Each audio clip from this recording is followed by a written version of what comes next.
Shri Venkateswara gold తాకట్టులో ఉన్న మీ బంగారాన్ని విడిపించి కొనబడును. నమస్తే అన్న. అవసరం అన్న ఇది ఇప్పుడు జగన్ గారు వచ్చేసి చిత్తూరు జిల్లా మామిడి రైతులను కలిసి మాట్లాడేందుకు వెళ్తా ఉన్నాడు. దానికి పోలీసు వాళ్ళు వచ్చేసి 500 మందితో ఆంక్షలను విధించారు. సో నిజంగా ఇప్పుడు ఆయన వస్తున్నాడంటే 500 మంది వస్తారా అంటే ఏంటి అసలు? ఒకటి అంటే ప్రభుత్వంలో ఉన్నప్పుడు ఎందుకు కరవలేదు, ప్రజలు అప్పుడు గుర్తుకు రాలేదా జగన్ అన్నకి? ఈరోజు ఓడిపోయినాక ప్రతిపక్షంలోకి వచ్చిన తర్వాత నీకు ప్రజలు గుర్తుకొస్తుండ్రు, ఎమ్మెల్యేలు గుర్తుకొస్తుండ్రు.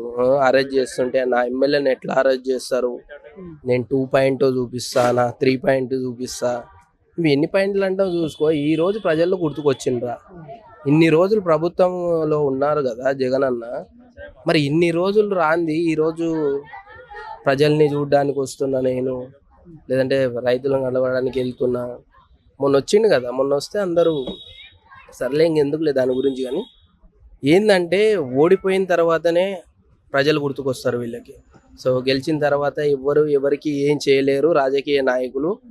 సో ఇండియాలో అయితే ఏం చేయలేరు అన్న. సో ఓడిపోతేనే ప్రజలు గుర్తుకొస్తారు వీళ్ళకి. సో అది అంటే ఇప్పుడు నిజంగా 500 మందికే రావాలని చెప్పేసి నిబంధనలు పెట్టడం కరెక్టే అంటారా ఏంటి అసలు?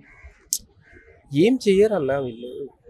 ఏంటంటే పైకి మాటలు తప్పితే కానీ రాజకీయ నాయకులు ఏం చేస్తారు ఈ రోజు? వాళ్ళ గురించి మాత్రమే వస్తున్నాం. మేము ఇన్ని డబ్బులు ఖర్చు పెట్టినాక రాజకీయంలో గెలిచిన తర్వాత మళ్ళీ అన్ని డబ్బులు సంపాదించుకోవాలి మేము. ఈ రోజు నా దగ్గర ఏం డబ్బులు లేవు, నేను పార్టీకి ఎంతో సేవ చేసినా, ఎంతో ఖర్చు పెట్టిన పార్టీకి, మళ్ళీ ఆ డబ్బులు రావాలంటే సంపాదించుకోవడానికి గెలుస్తుండు, సంపాదించుకుంటే వెళ్ళిపోతారు. ప్రజలకు మంచి చేసే వ్యక్తులు ఈ రోజు రేపు ఏడున్నారన్న. కానీ ఒకటి ఏంటంటే 500 మంది 1000 మంది ఆయనని ఆపడానికి ఎవరు వస్తారు? ఎందుకు పోలీసు వాళ్ళు వస్తారు ఆయనను కలిస్తే? ఇప్పుడు ఆయన వస్తున్నాను, ఎక్స్ సీఎం అయినా ఎందుకు వస్తారన్న ఆపడానికి? నువ్వు ప్రజలకు మంచి చేస్తే నేను ప్రజలు గుర్తిస్తుండే కదా, నిన్ను ఎందుకు ఆపుతారు అసలు? ఆపడానికి కాదన్న, చూడడానికి వచ్చినప్పుడు ఒకసారి ఇన్సిడెంట్ జరిగింది, 2 చనిపోయారు. అవును. సో అట్లాంటి సంఘటన మళ్ళీ ఏమైనా ఎదురవచ్చు? అట్లాంటి సంఘటనలు ఏం జరగవన్నా.